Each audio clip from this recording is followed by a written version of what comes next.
You are our souls bound for the future. And welcome to the Mind Your Movies podcast. I'm Ryan, I'm Shane. and today we're talking about the DCU's newest movie, Supergirl. Yeah, we're talking Supergirl. We're gonna have a full review. We'll do no spoilers to start since the movie just came out, and then toward the end of the episode, we'll do a spoiler-filled review where we get into all the nitty-gritty details. I also read the graphic novel that it's like loosely based on, so I'd also say probably spoilers for that as well because at some point I think differences between the two will be discussed.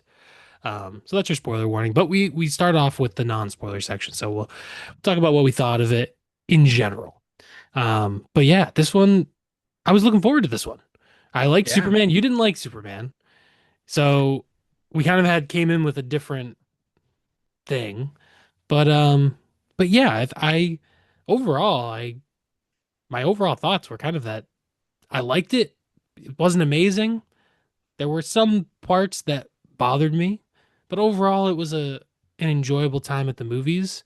And yeah, not mind-blowing, not game-changing, but not as terrible as some people maybe are making it out to seem. Yeah, I think we agree on a lot of stuff here because I also, I felt like it was a fine superhero flick. It's like, I don't know, there's nothing really groundbreaking, but it has a lot of stuff that I'm looking for in superhero movies. Some pretty cool stuff I thought was done pretty well. And some stuff, yeah, I could have cared less for. But there's definitely some funny moments. I was also looking forward to it, even though I didn't quite like Superman as much as the mainstay, perhaps. But I do think I like this one maybe more than the general. I mean, also I'll say spoiler for our rating recap.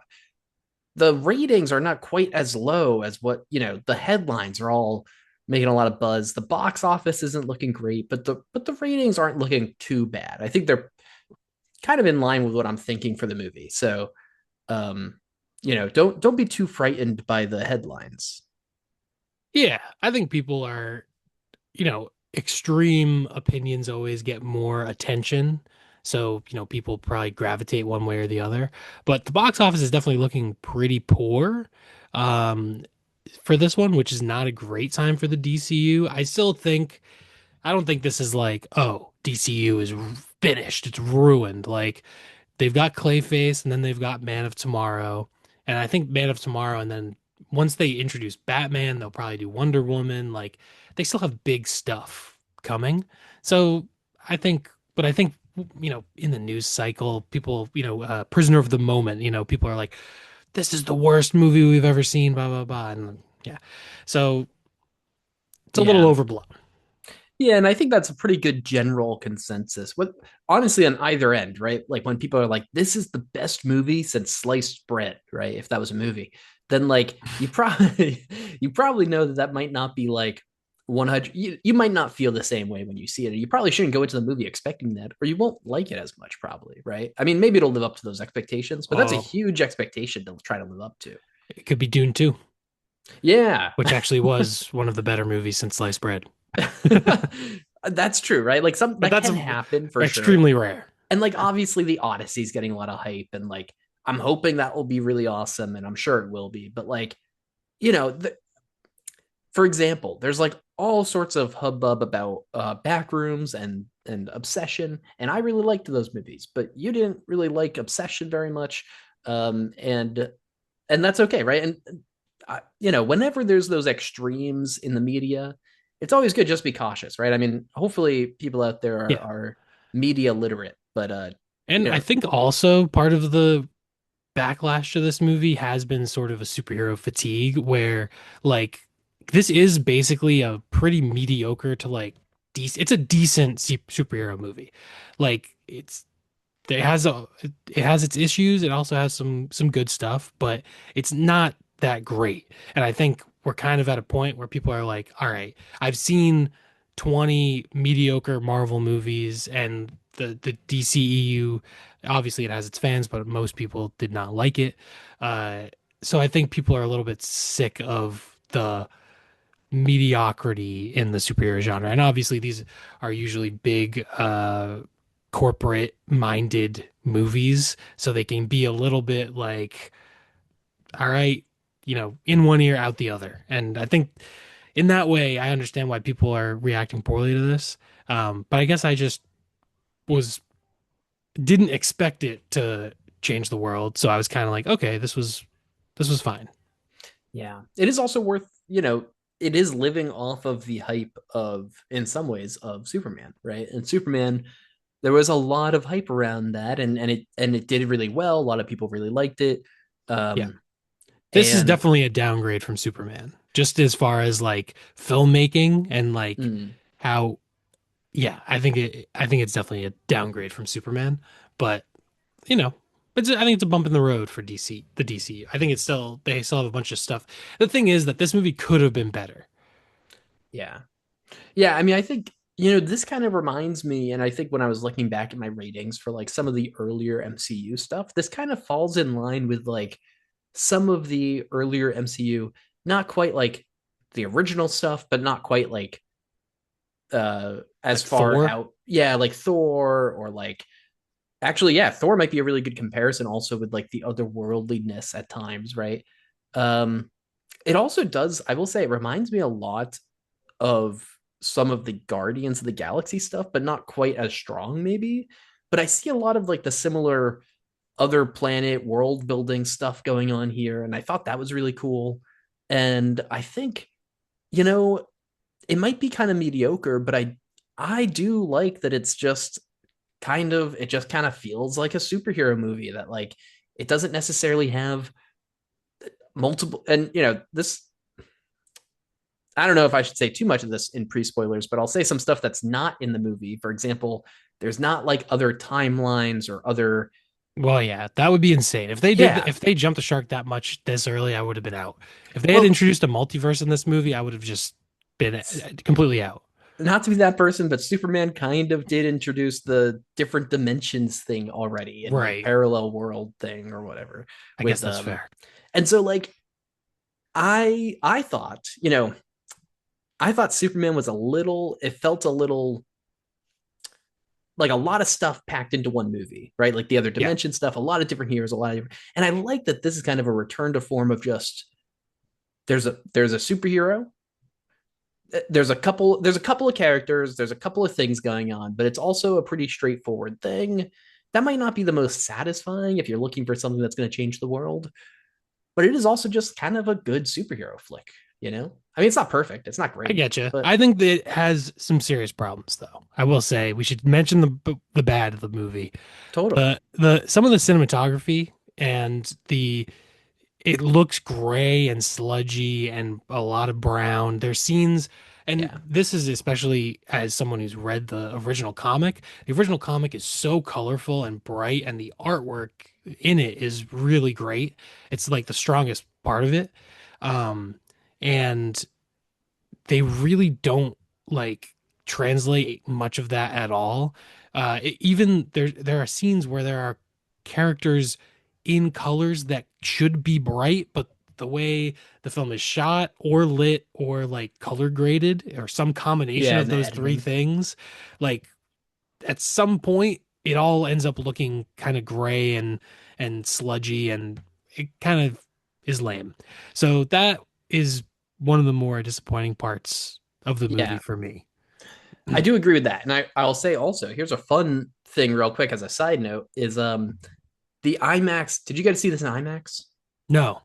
I went to an IMAX showing of this, and if you go to like the weekend or the first or second day IMAX showings, they'll give you a little gift, right? And so every movie does something a little different. This one gives you the first comic for Oh, cool. um, Woman of Tomorrow. So I get to see some of, and I read this during the trailers because Nice. one, pretty bad trailers to be honest. I think there was an Odyssey trailer, but otherwise they were pretty garbage.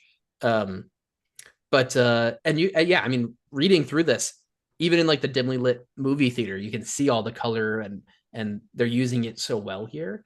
So that was definitely a bummer. I think my guess is that this has kind of two factors. One is that um, uh, Rob Hardy, the cinematographer, who's done a lot of stuff with Alex Garland, does shoot a lot of uh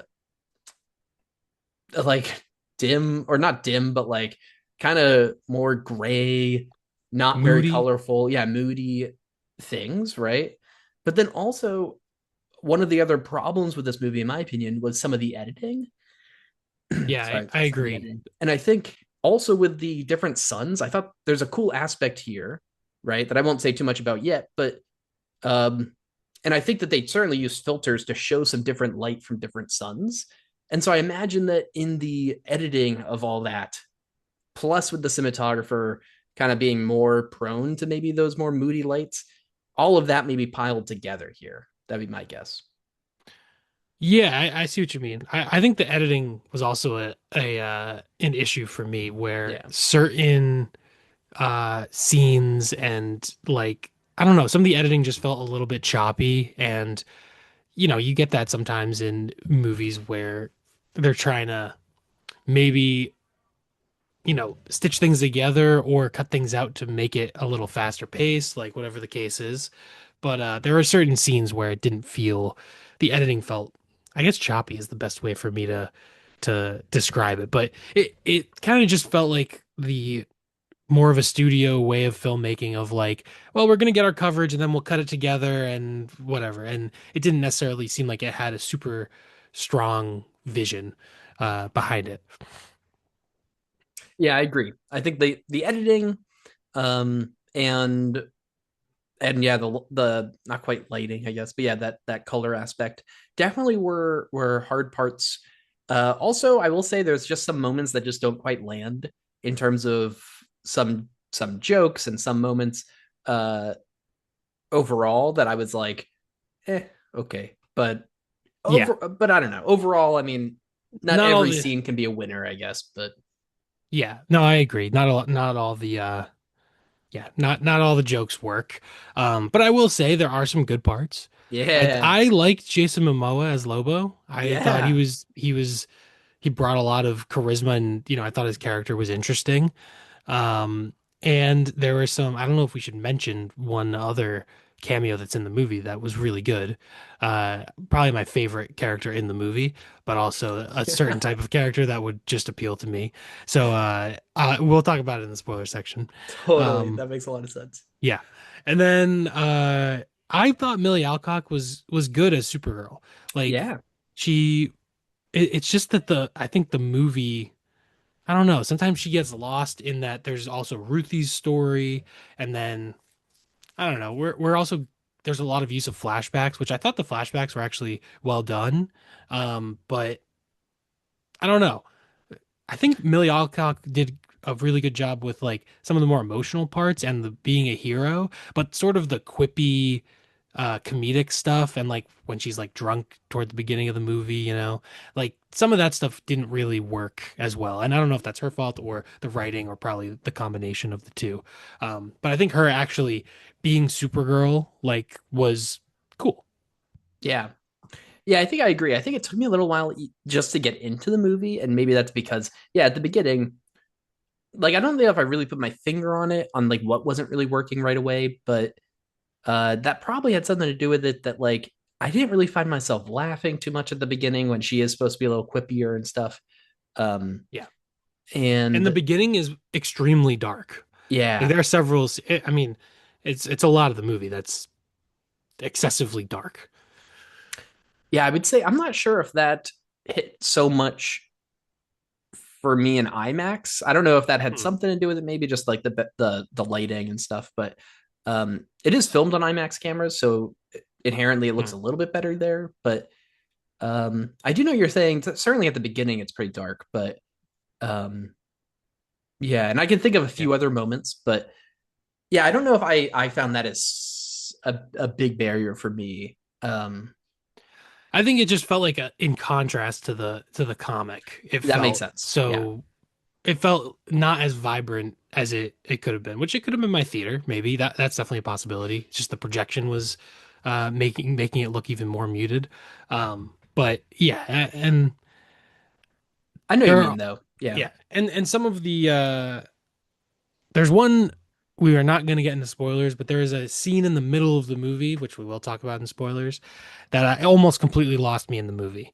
I really didn't like the scene, and we'll talk about it in spoilers. But we'll get into the specifics of it. But that almost lost me. But I found the conclusion of the movie satisfying. I enjoyed the third act, and it's not without its problems.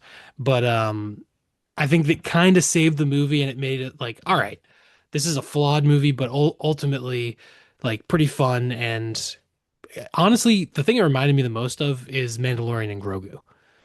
I think that's a Uh, good comparison of like a recent movie that kind of, Very similar. yeah. Both kind of also moody cinematography for the most part, both hopping from world to world a little bit, and both kind of in one ear out the other, not gonna change the world. They're a fine piece of entertainment, but it's not really that amazing. And both of them also kind of performing a little bit disappointing at the box office.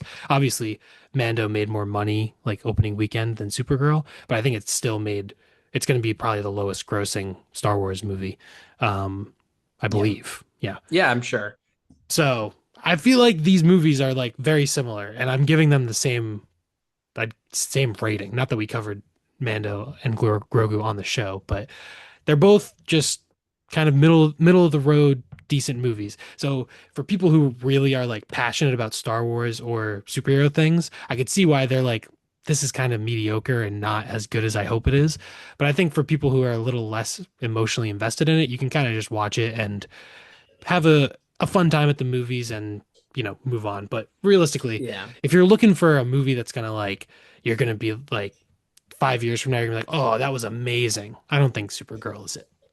Yeah, I would agree with most of that. I think one interesting thing too is just that I wonder how much the fact that this is just both this and Mando are like these huge budget, big studio movies that did kind of fall flat in some ways, right? In some like also pretty remedial ways that you wouldn't expect a multi-$100 million movie to do, right? Like the voice acting in Mandalorian and Grogu, and here with like some of the lighting and stuff too. Um, and So the song choices in this one. yeah, that was insane. Yeah, well, yeah, uh, but so I think that like almost like not quite even hitting the bar for what you expect for that much money to be put into it. And then there's movies again like Obsession and Backrooms that are just making a shit ton of money right now by putting very little money into it. And I think that also with like the rise of like you know independent movie production companies and stuff, maybe this is in some ways also like a backlash of like kind of the big budget stuff, right? It's like we maybe right now what people want in theaters, what people want to go and watch is actually, and I'm not saying just horror, right? Those are just the two things that are all over the news right now for being low budget and making a lot of money. But maybe Yeah. people just want to like kind of a return to the mid budget movie. Yeah, even the Michael Jackson movie was a huge hit. I think it's almost to $1 billion worldwide. Yeah. Um, so yeah, which obviously that has its own trend of the biopics, but I think we've been sort of force fed a lot of superhero and big franchise like action movies that people are a little bit worn out on them for sure, which I totally understand. And another similarity with this and Mando and Grogu is that you have Mandalorian and Grogu with sort of a yeah emotionally Dependent. maybe an emotionally troubled. I mean, Mando, he's Hmm. kind of just blank, but Supergirl actually has some characterization, and she's actually a more interesting character than Mando. So I don't want to disparage Supergirl like that because she's actually an interesting character. But they both have a little cute sidekick, and there's Grogu or Crypto. And I will say we've Mm. gone this far without talking about Crypto. I love Crypto. I love crypto, and I have a lot more to say about crypto's presence in this movie Yes. maybe later, Yeah, but yeah, that's fair. But um any crypto, I mean, I'm here for. yeah. Uh, and he's always good. He's always good. So whoever, I guess he's all CGI, but he's based on James Gunn's dog. But good acting, good CGIing. Yeah. uh But I will say one more thing about the movie yeah. before we get maybe.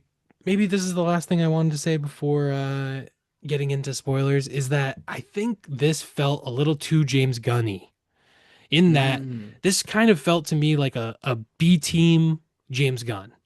Like it's directed by Craig Gillespie, and he sort of has almost a similar sort of irreverent, ironic humor through some of his movies. But it's very Guardians of the Galaxy-esque. The needle drops over the action sequences.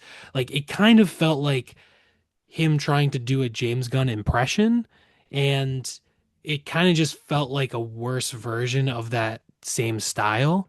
And I think this will change with Clayface. I think Clayface is going to be like a pretty severe stylistic like change.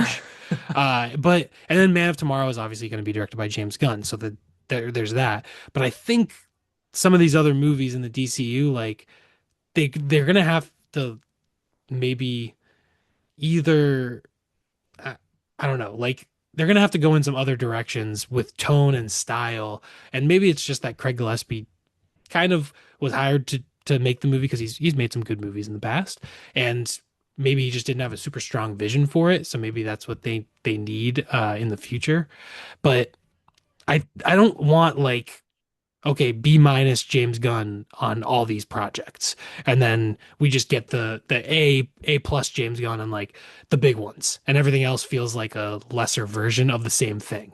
Mm. I part of the thing that appealed to me about DC was like, okay, we're doing Superman, we're doing Clayface, and then like Batman will probably be its own thing. And I thought Marvel has a little bit of a homogenous style. And I want the DCU to be a little more unique, where you can watch a different movie and it feels like super different. And this one didn't feel like that to me. It felt like a James Gunn impression. Uh, Mm. so I was a little disappointing with that.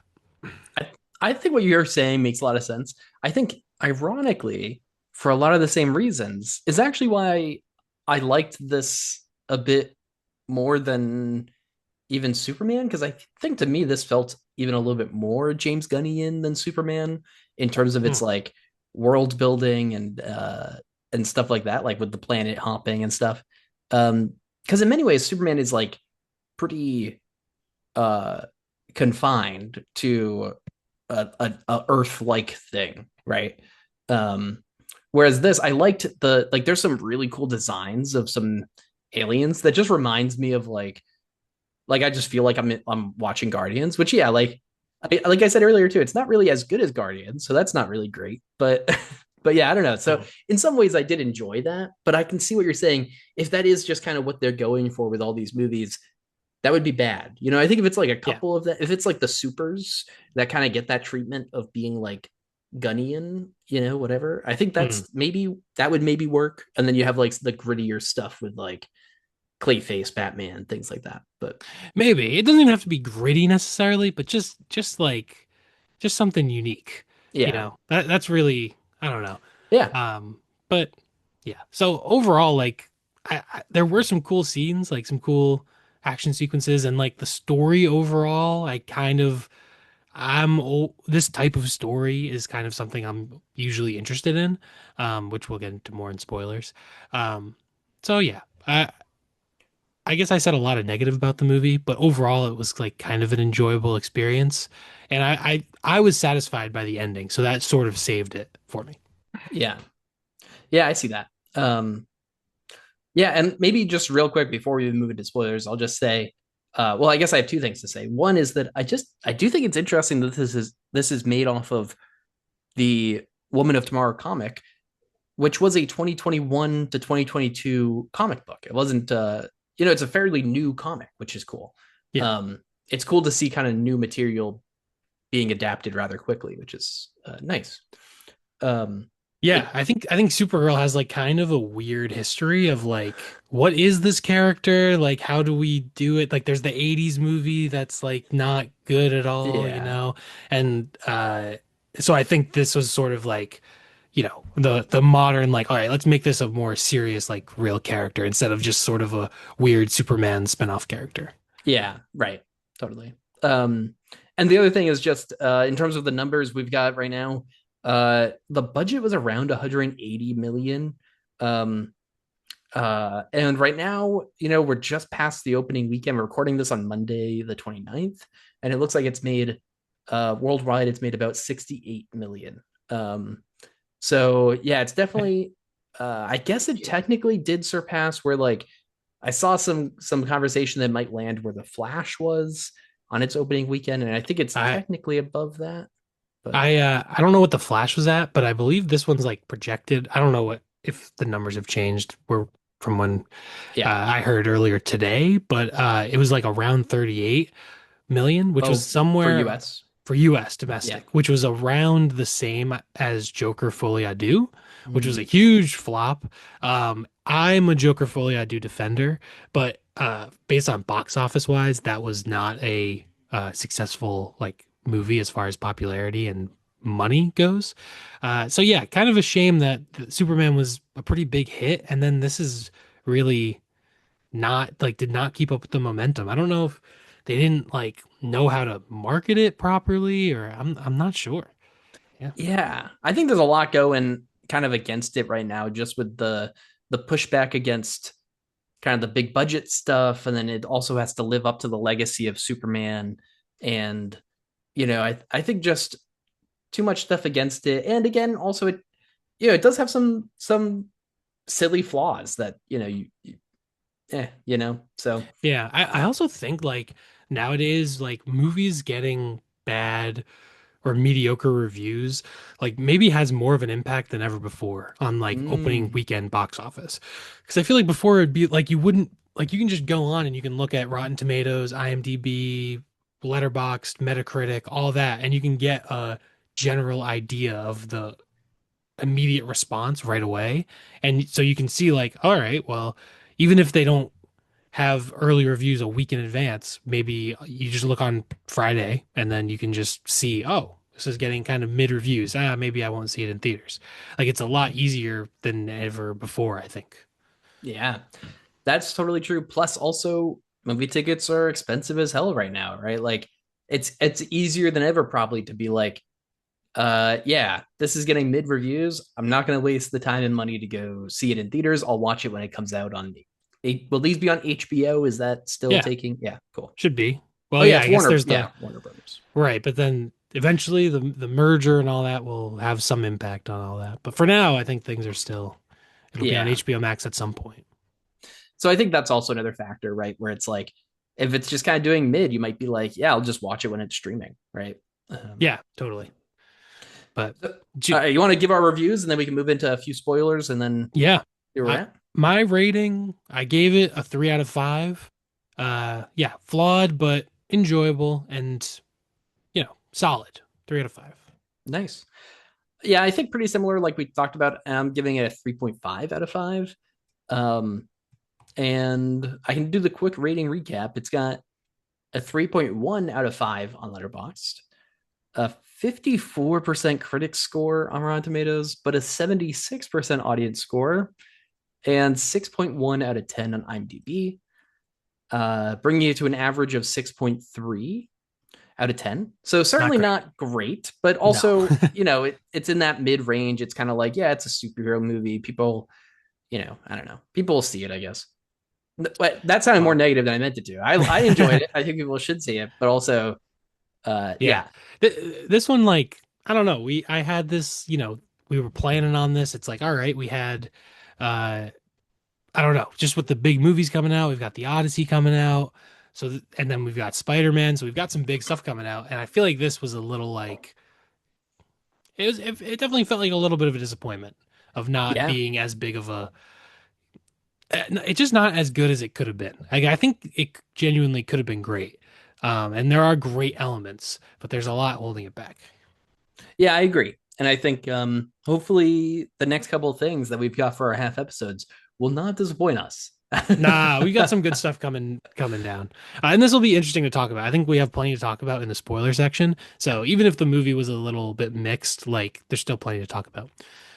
So yeah, I think time to get into the spoilers. Yeah, so if you haven't seen this yet and you want to go see it, now's a good time to pause and go see it. If you don't really care or you've already seen it, stay tuned. Yes. All right. What should we talk about first? You want to do our rendition of the middle? Oh gosh. Our acapella of the middle or whatever, the soft indie rock version of the middle. That was very weird. That was bizarre. Yeah, that's the thing that everyone's been talking about. The viral, everyone's been like, this is the worst thing ever. And it is pretty bad. It just feels so out of place. In a Yeah. way that I think it was supposed to be emotional, but it being a cover, like kind of a bad cover of a song that's already super popular, just was a terrible choice. Yeah. Kind of feels like at that point, do a different song, do your own song, do something that's already Right. kind of the vibe you're looking for if you're going to cover it anyways. Like, because it felt like they're covering it because it wasn't quite the vibe they were looking for, but the lyrics were what they were hoping. So it's like I mean, hey, there's lots of songs that you can find that are sappy and sad and also probably have that tone that you're looking for. So Yeah, it felt very out of place. And the way the scene was even shot wasn't that bad with Ruthie. We didn't even talk much about Ruthie, and yeah, her being, kind of important to the movie, which does kind of speak to how her character ends up. She's kind of just there for most of it. She's just around. She's just yeah, looking, watching, or she does some stuff a little bit, like in the prison, when she's like captured toward the end. But yeah, anyway, that scene did not work. But I really liked the flashback structure of the movie of us seeing uh Kara, Kara back on, I guess, Krypton, or like the city. I forget what the city is called that gets Argo, Argos, I think. Yeah. Argos, yeah. And it back in Argos with her family and all that. I thought that was cool. And I loved seeing the crypto origin. Of course, he's digging around in the trash. Fits perfectly for his character. And I thought it actually worked in like distinguishing her from Superman, in that she has this different relationship to Earth and to Krypton, and she has that sort of like emotional baggage. And it actually, like, she's basically like an alcoholic at the beginning of the movie. She's like binge drinking and stuff. Uh, and I thought all of that was actually like pretty well done and interesting. Yeah, I thought so too. I liked also how we're revealed that information kind of slowly. It's not just like an Yeah. exposition dump in the beginning or anything like that. Um, I like that it's revealed pretty slowly, and that we get to see that. Yeah, like her relationship just and even when she lands finally and she talks to Cal or whatever, and she's speaking Kryptonian, right? Like they fundamentally have such a different relationship with Yeah. their home, that I don't think people would really appreciate unless you get the backstory here, right? Like the Superman backstory, they didn't rehash that in Superman, thankfully, right? Because yeah, I mean, I guess you get like the little thing from the parents, but that's really it. Yeah. Yeah. But they don't show his entire origin story. Yeah, right. And like everyone knows it, right? But with Supergirl, I don't think that's the case, right? Like, Right. and to know that she lived 10 years, uh, no, she's 10 years older, but she lived, however many years, 20 years or something on the planet after it exploded, right? The core exploded, is a huge part of her backstory that, like, she's not really a character you can just get by without explaining that. And it also is the reason that she's going to the Red Sun to go and drink herself to uh, inebriation and get in fights and stuff like that, right? So, Yeah. Right. Yeah, I thought all that was actually like handled pretty well, and her character was pretty well written. Um, yeah. Should we talk about some of the places where it diverges from the comic? Because I don't know if you know much of any of that at all. I don't know too much. Maybe before though, I'll just say, since I was thinking of it with the Red Sun, Yeah. I think they did some really cool stuff with the different types of sun. The red sun where she can go and get inebriated. The green sun is, I don't really understand the whole green sun being toxic thing, I guess, but I get it. They explained it a little bit, and that's fine. And then the yellow Yeah. sun, she gets her powers and all that. And there's some cool stuff they play around with that, which I thought was cool. Yeah. I think there is more explanation of the Green Sun in the comic, but I don't remember right now off the top of my head. I believe it might be like a man-made planet actually in the comic, although I'm not sure. But Interesting. it's also in the comic that planet has like dinosaurs on it, and Ruthie has to like defend her from like dinosaurs. That's So sick. yeah, yeah, yeah, very a little bit different. There's I mean, it's because it's like 12 issues, so each Mm. issue has to have like big, cool action scene. So like taking that out of the movie didn't really bother me just because it's a different form of storytelling. Um, but uh, I will say the thing that let's just talk about my least favorite scene, the middle of the movie. We're all right. I guess we have to start with this character of Krem. Mm. In the book, he's basically a destroyer of worlds. Him and the whatever his raider group, like they go to planets and they just like kill everyone on the planet. They basically genocide the entire planet and then they like move on and they like destroy another planet. Um and in that way it does have like a connection to her of like her planet was destroyed. Now she's trying to Mm. help other people who are potential. So it does they change that to where in this they're really sort of murderous like marauders kind of there, and they're really like kidnapping like young girls basically, Yeah. and Yeah, that's their motivation was a little, I would say, unclear, other than yeah, just kidnapping girls. yeah, they're kind of just bad just to be bad. That's mostly the characters. And I think they did a he looks a little different than he does in the comic. It's a little more extreme in the movie, which I thought was fine. And uh he's sufficiently hateable. He kills Ruthie's family, and Ruthie wants vengeance. And then, but Supergirl. So then, all right, they're on a planet, and Supergirl gets poisoned, and whatever that means. However, poison affects Kryptonian. This is a yellow sun planet, so she should have full powers. But then she gets poisoned. So apparently, that is preventing her from doing some things. But it's not. I don't really know what because we see Supergirl has she's insanely powerful, as powerful as Superman basically. She has the laser eyes, the all the stuff, and she's fighting these people like a normal person. Like you're Supergirl, you should be able to just destroy all these people immediately. And then the way I interpret it is that she didn't want to kill the bad guy. And then basically because she doesn't kill him, which I'm like in my head I'm like you could just laser this guy from long distance right now and just kill him. But instead she just sees him like murder a family and kill Yeah. innocent people. And in that way I'm like you just by not killing this no kill rule, which is one of the more annoying things I find in any of these comic book things, of having a no kill rule. Like, call me crazy. Just think of a scenario in real life. Sometimes, in order to save other people, you have to kill someone. You can't just be like, "No, I'll never kill." What if there's a shooting going on and you turn the corner and you have a gun? You could shoot and you could shoot the murderer right now, or you could like run up to him and try to tackle him and disarm him, and it would take like 20 seconds, and then he would probably kill more people while you're doing that. It's like, oh yeah, actually, sometimes in self-defense, it's okay to kill people, but for these movies, they have these no kill rules, and I think they're dumb. So that this whole scene like bothered me. Hmm. I was like, the stupid no kill rule. I hate this. You basically got these three innocent people. I mean, at least this one innocent little girl. The other two people kind of betrayed her, but they had their reasoning, which I thought was fine. But it's like you just got these people killed because you wouldn't kill this murderous, evil guy. And then by the end of the movie, it kind of turns things. And in the book, so this is where it diverges significantly from the book, because in the book, they basically defeat him and then they put him in like the Phantom Zone for like hundreds of years. And actually the whole book is narrated by old Ruthie. So she's like a couple Oh hundred, like yeah. two, three Right. hundred years old or something. And then at the end, they like bring him over, and he's like, "I'm so sorry. Like, oh, I was so bad.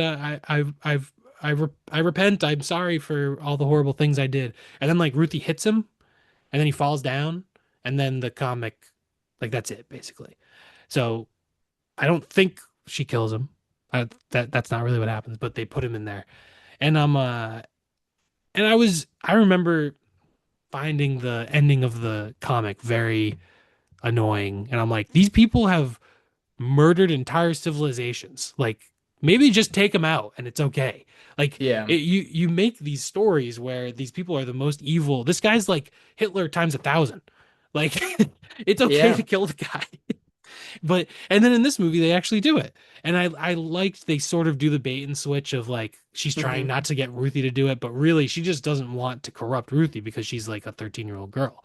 But Yeah. she's like, I've already got all this baggage. Let me just take him out and that'll be all right. I like that. I thought that was cool. And I thought that's another way to have Supergirl sort of have this different because Superman wouldn't have done that, you know?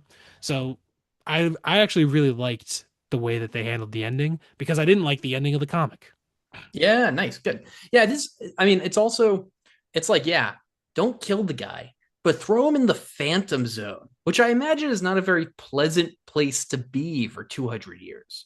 It's Yeah. like, yeah, like, and I think this happens like kind of often in these types of movies where it's like, yeah, let's not kill the guy, let's just put them in the worst fucking possible place for them. Like, they're gonna get like tortured and like it's gonna be worse than dying, which like maybe is a good thing for some of these people. But like, yeah, I don't know. I And, agree. I think it's always a little silly. right. And even if you're like, oh, she shouldn't have killed, maybe it's not ideal for her to kill him. I still think it's more interesting as like a character thing that she's not gonna always make the most perfect decision. But like he is basically defenseless and could just go to jail at the end. So it's like, should you just execute this guy or not? I see why someone would say no. But the scene in the middle, I Yeah, think that action sequence was poorly handled into where if you're actually gonna if killing like they do it in Man of Steel with Superman and where they put him in a very specific scenario where he basically has to kill this guy Zod to spoiler alert for Man of Steel. He has to kill Zod in order to save an innocent family. It's like right there. And it's like basically Supergirl's in the same situation, but she doesn't save him, save the people. So they yeah. don't quite like it kind of just happens and they move on. Like it doesn't really affect her or I don't know. It's not explicitly handled. Yeah, it doesn't really affect her. And it also, like, I think it also, well, I guess in one way it does affect her because at the end she does kill the guy, you know, so maybe she, yeah, once the But family died, she was like, screw that, you know, or whatever. But right. I But think she one yeah. other annoying thing is just that it also never really establishes why she has this, other than the fact that, you know, superheroes be superheroes, right? But like, why does she have a no kill rule? You know, like, I think it's Yeah. always more interesting when the superhero establishes why, you know, like, I think at the end it's like she doesn't have the rule, but she doesn't want Ruthie to kill him. right. No, I get that at the end, but Yeah. like, but even throughout the movie, she's explaining like she won't kill the guy, you know? Right. And I like, I don't know if I understand why that's her position, you know? I mean, I do I because think it's in superhero. retrospect, a lot of those scenes she is trying to basically tell Ruthie, if you kill him, this will make you feel worse or like Mm, it will not be good for you. I think a lot of those scenes, that's actually what she's arguing. that could be And true. yeah, so I think that's more her position in a lot of those scenes. Maybe I'm wrong. Maybe if we go back, there is more. But yeah, but I wish like because then at the end she says this one's for like or hurting my dog and this one's for what you did to that little girl and that's how she kills him. So she doesn't even address the people that he murdered or all Yeah, the other true. girls he kidnapped. Like she's not like this is for all the other people you've killed and kidnapped or whatever. Like so I don't know. I wish like because even then like I think that moment of her failing to save those people could have been used as more of a oh, like I've been drunk and not accepting this like, you know, responsibility or whatever, or like duty. And this could be like, oh man, look at Mm. I should have saved them. And that makes her become the hero. And I feel like that's kind of what they were going for, but it doesn't really read that way at all. Yeah, I agree. I mean, you know, Ruthie like slaps her or whatever and is like, because you didn't let me kill him, these people are dead or whatever. And then she essentially says, Supergirl essentially says something along the lines of "shut up," like, Like Mm. I get it. Like let me like chill out. Um and yeah, it's nice. It's good that a superhero doesn't always make the right decision. I think that's more, it makes them a little more human, but ironically. But but but yeah, I mean it's annoying that it never comes back up. It's just, this was presumably a pretty harsh thing to have happened, and neither one of them care about it ever again. Yeah, Hmm. yeah. It kind of just felt like an excuse for another action sequence, and like Jason Momoa is in that one, you know. So yeah, Yeah, that scene was what bothered me the most. yeah. I will say one. Anything else to say about that scene? No, I don't think so. Yeah, I think I pretty much agree with you on all that. One thing that annoys me now that we're in spoiler section is we got such little crypto. Yeah, yeah. Almost, really, almost no crypto in this movie. Very minimal crypto. I will say DC just announced a crypto TV show. I think it's animated. Scooby Doo crypto crossover again? I think it's just crypto solo TV show. But they announced an absolute Batman TV show. I think it's Oh, animated, which sounds awesome. And then a Joker like animated TV show, which is like I believe it's going to be in, alternate universe where where Batman has been killed and like Joker has to like figure out what to do because his whole life revolves around like Batman. that's cool. Yeah, and obviously Absolute Batman is like an very alternate version of Batman, like very different. That's kind of the point of it. So those are the three things and then the crypto show. So if you want more crypto, there is more crypto coming in the TV show. Nice. All right, I'm excited for that. I will say, I know this was not called Supergirl and Crypto or whatever, but I do Right. think a lot of the advertising and a lot of, the cameo in, was it a cameo? I don't know, or whatever. The introduction in Superman of this character was very much crypto centric. Yeah. And so, and honestly, I know that like the whole movie really revolves around her and her relationship with her dog, right? Like saving crypto. But yeah, we just didn't get enough of him, in my opinion. Like, I would have loved to see, some fight scenes where crypto's wrecking havoc and stuff and whatever. But Yeah. He's in that scene in Superman, like in the like whatever the pocket dimension with all the yeah. with that, which was probably the worst scene in the movie, Mm-hmm. but not crypto's fault. But yeah, there will be more crypto. I'm sure there's more crypto to come. I mean, Man of Tomorrow probably not going to be a lot of crypto. Let's be real. Yeah. I don't like, I would guess. Well, this might not be true because there's so much CGI in these movies, anyways. But I was gonna say, I would guess that every scene you have crypto in is going to be a lot more expensive because you have crypto. Right.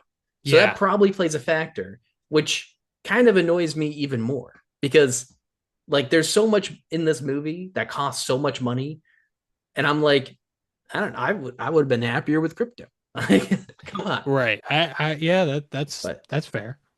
yeah, I don't know. I think part of it is just I was also just expecting again from the um introduction of the two characters in Superman and the marketing for this movie.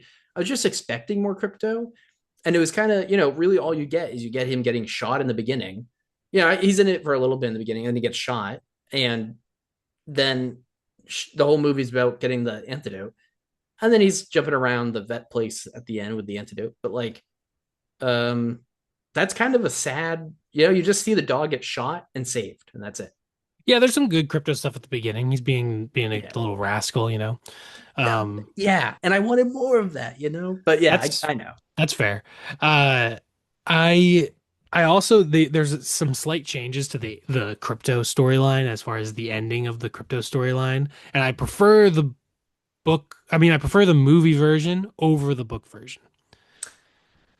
Crypto's okay in the book. Crypto survives both. I'll say Thank that. God. Just as crypto does not die in either one, but there are it's handled differently, and I think I preferred the movie version. Like the Interesting. book, it's interesting because the book, like the first several issues, I was like, wow, this is awesome. Like the art is amazing. I'm down. Like we're going to different planets on different issues. Like this is really really cool. And then I really did not like the ending of the book, and it kind of sullied the thing overall.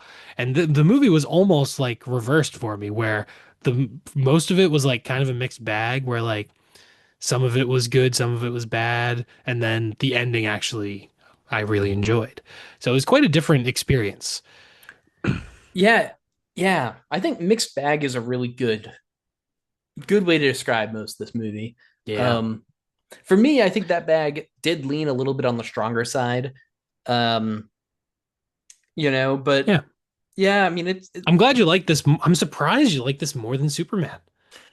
you know, I really do. Every time I think back to Superman, it just feels so cluttered with things and people and bad guys and good guys and Hmm. combat conflicts and combats and the pocket dimension. The whole it's also like um I think oh, sorry, go. no, it's okay. I was gonna say it's also like the first of the DCU's things, and they're already ripping apart Metropolis with a pocket dimension fissure in reality or whatever.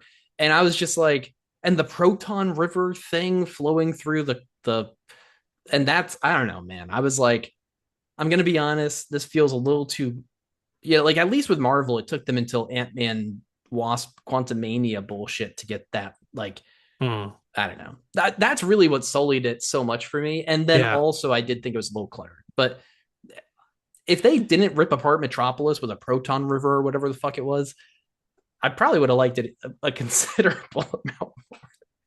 All right. Yeah, I guess that's fair. I kind of liked that Superman had so much going on, like just because I feel like it just threw us right into the world and it didn't, you know, I don't know.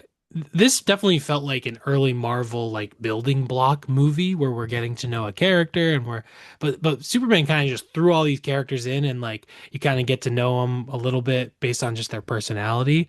And I thought it was more exciting, like it was just less of a straight line. This movie's a pretty straight line.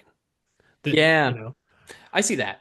I think I think the thing about that one was just like I don't know. Like I remember there's the scene when Superman is fighting that giant weird alien thing.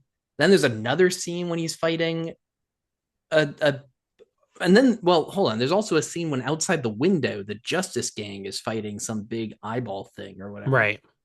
And I think there's just so many conflicts in the movie and like so much stuff that happens that I was like Well, that I liked that it just felt like we were in a world where superheroes are already like a big thing. yeah I guess I didn't want that I guess and so Yeah. I didn't love I that. think it was a good choice too to not do another like just Superman movie. Like we've gotten so many of them, Mm-hmm. you know? Like I guess we haven't gotten that many, but it's just so well known, like the origin story of Superman, that I'm glad they didn't go for the origin story like version. Obviously we get background for his character, but yeah, I liked how the world felt so like lived in, and we were kind of just thrown in. And there's like, all right, there's all these superheroes, and come along for the ride. I kind Yeah, of I enjoyed them, but I'm glad you enjoyed it. I think honestly, it's a lot of that same stuff that I just didn't enjoy. Like I do appreciate that they weren't trying to like, show us the very beginning because yeah, I wouldn't really want that either. But I think it felt just a little bit too dialed up where like there was like four characters in the Justice Gang and you get Crypto and Supergirl for like not for a lot, obviously, but like they're introduced and stuff. And my God, how many bad guys are there? A good amount, and not, not really. There's just Lex Luthor, and anyone else is just being uh the only other. There's like I mean I guess spoilers for Superman, like Ultraman, which is yeah. being controlled by Lex Luthor, But then there's right? also then there's a giant alien fight at one point. The You mean the That one in the background, or there's one in the middle of the city, there is, right? Yeah, and then yeah, I don't know. And then there's also the whole pocket dimension right. thing, and I don't know. I I think get it. There is a lot going on. yeah, and I don't know. we're a little off the rails here on Supergirl. Sorry, guys, but Yeah, yeah, I think that's okay. I was I just a mean, little, also neither of us have seen Superman recently, so yeah, we're a little vague on the movie. yeah. But yeah, that's all right. I'm still in for the DCU. This is a little bit of a dip for me, but it's not it didn't fall off a cliff and it wasn't a complete failure to me. I mean, the trailer for Clayface played before it and looked like a totally different vibe, looked very um sort of like the horror movies that have been coming out, very moody, serious, you know, looked a little bit of body horror, looked genuinely pretty creepy.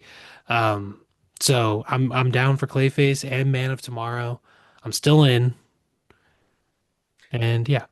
Yeah, I'm in for the DCU also. I think even though I didn't like Superman very much, and I do think this kind of didn't hit the mark perfectly. I mean, honestly, I'm still a superhero fanboy, and like, I'm gonna watch. And Clayface, I'm excited to see like more horror stuff in superhero things. Hmm. And I think the And DC, it's your guy Flanagan, right? He wrote it. yeah, Yeah, and DC, I think also, I think it in comic books especially, it's definitely had its heart as the darker.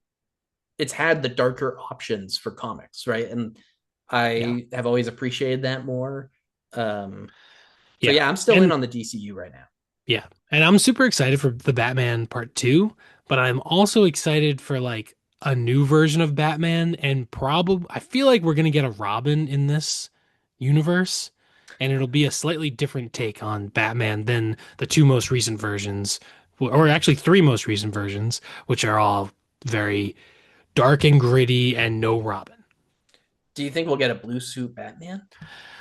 That'd be I don't cool. know. I think it's possible, but I don't know. I don't There's know if the it works in live action as well as in animation. there's the quote in the movie, we wear the colors so that people know we're good or whatever, right? Right. But then Batman would be a good contrast because part of it is like I Batman know. and Superman being contrast. So I don't want them to make But Batman too goofy. yeah, but honestly, I would like it if in the DCU they're just buddies. Like with Batman versus Superman and stuff, I'm like, it's kind of like the whole Superman and even the Batman like backstories. Like, do we really need to see the two of them fight again? You know? Right. Yeah, yeah, I don't know. Yeah, I'm curious what they'll do because they could go a lot of different directions with it. But definitely, we won't be getting like a Batman origin.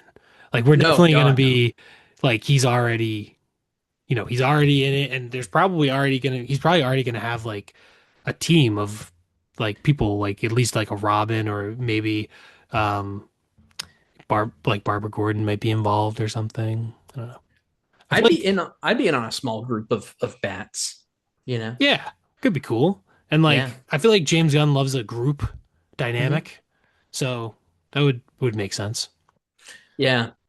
Yeah. I feel like I think I feel a little contrary in saying that compared to what I just said about Superman, but I think what it was with Superman also, the Justice Gang, I just didn't care about. I didn't like those Mm. characters. I didn't know much about them. And so they just felt like extra stuff in the movie that I You didn't didn't care think oh, what was his name? The guy with there was a guy who had really cool powers and he had a cool fight scene with Rachel Brosnahan. He was a super smart guy. for. Oh, with uh the T. Yeah, with the T. T. What's his name? They didn't call him Mr. T, did they? Dude, I thought Mr. T and I'm like, it's not Mr. T, obviously. But I had the He same might have thought. made a did he make a joke? I don't know, man. Mr. Terrific. Terrific. Yeah, okay. There you go. Mr. Um T for short.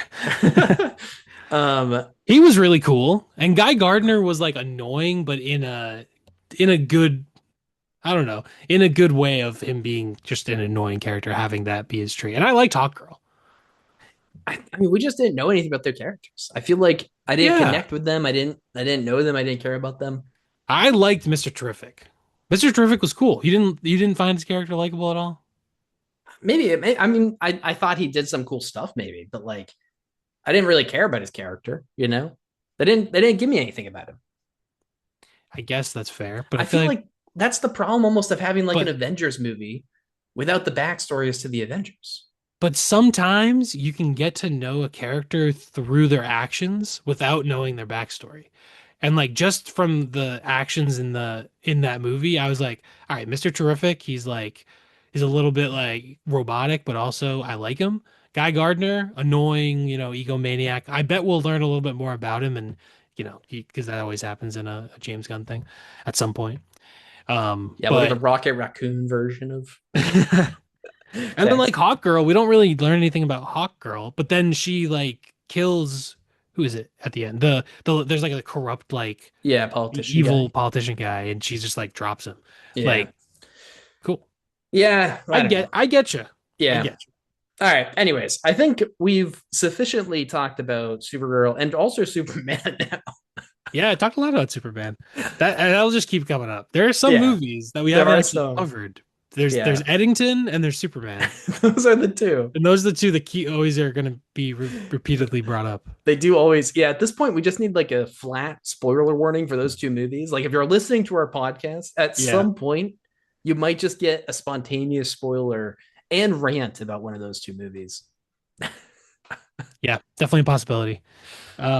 Cool. Yeah, I don't know that I have anything else to say about Supergirl. Well, the last thing that we usually do on these mini episodes or half episodes is Right. reveal our movies for our full episodes. So y'all have been great sticking with us. We love you. And it's time for us to tell you what your homework is. Yes. Our next episode is the topic is the Sight and Sound greatest movies of all time list.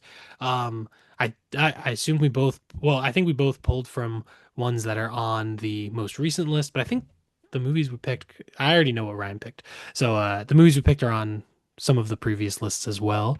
But yeah, Sight and Sound, they run a poll every 10 years.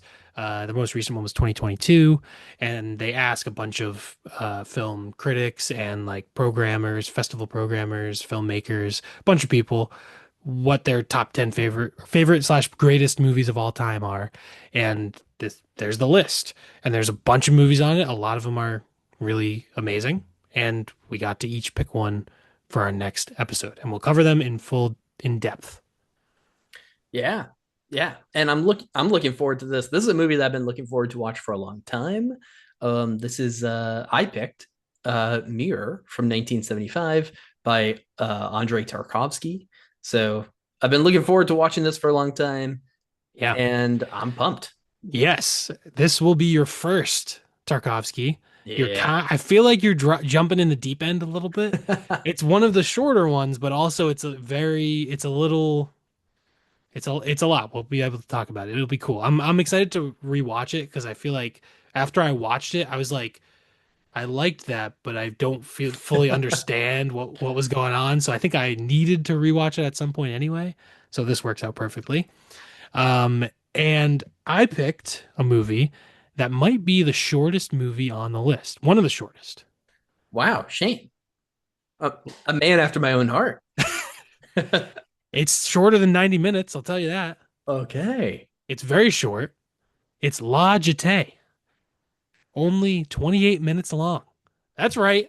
The first ever short film chosen for an official Mind Your Movies episode. Wow. Short film. Okay. Do you know La Jetée? No. Oh, don't. Oh boy. Now that is I don't know what the best way to go into La Jetée is. So just so you know, it's streaming on the Criterion channel at the very least. Cool. It's a French movie, but uh, there's voiceover throughout, and there's also an English version. And the director does it's like, oh yeah, the English version is legit. You should listen to it in your native language if possible. So I think the English version would be recommended, but if you want to watch the French version with subtitles, that's also fair. Um, this is a unique movie, kind of one of one in some ways. Um, I don't know if you should like find out anything about it or if you should just go in completely blind and just see what happens. Cool. All right. I mean, it's 29 minutes. I'm just going to go in blind. That's awesome. I love that. I love that you don't know anything about it, and I'm not going to tell you anything about it. uh, Cool. cool. Yeah. Fun. A short. Wow. We're going to have a short film. I would guess, based on its placement on this list, there'll be plenty to talk about. There will be. I will say I watched it the other day and because I was like, Well, this I would actually like to rewatch this, so I rewatched it and I was like, "Oh yeah, there's plenty to talk about, I think." I think there's a lot to talk about. And I think it'll actually pair nicely with Mirror. Oh, nice. All right. What an exciting episode for next week. Yeah, we're going deep into the art house world from Supergirl to Tarkovsky and Chris Marker. Wait, La La Jamur. oh boy, yeah, what do we call that? Yeah, Lodgetier, Lagier. Lodgetier, Lagetir. Yeah. Lodgetier. Lagetir. We're Perfect. French. We're French. That sounds good. So yeah, that'll be fun. I'm excited for this next episode. And then the Odyssey is coming out in 2 weeks. So that episode might come out like a couple days late. We're gonna try to get it out as soon as possible. But our episodes usually come out on Thursdays, and the movie will be coming out that Thursday night. So we're gonna try to see it as soon as we can and get our review out as soon as possible. So yeah, I feel like some fun episodes coming up. Yeah, this will be a lot of fun. Oh, and for any superhero people out there, we are gonna also cover Spider-Man Brand New Day, which is coming out a few weeks from now. So stick around, subscribe. We're on YouTube. We're also on all the podcast apps, Apple, Spotify, all those. You can follow us there. You could give us a rating. We would appreciate it. We'd appreciate a 5-star rating. It's very easy to do on the podcast apps. Thank you for listening. We just appreciate it. And yeah, if we're on Letterboxd, you can go to Mind Your Movies with all one word. Uh, that's our podcast account, and then both of our individual accounts are linked in the bio there. So you can follow us there if you want, if you are down for that kind of a thing. I think that's all we have to say. Don't forget to mind your movies.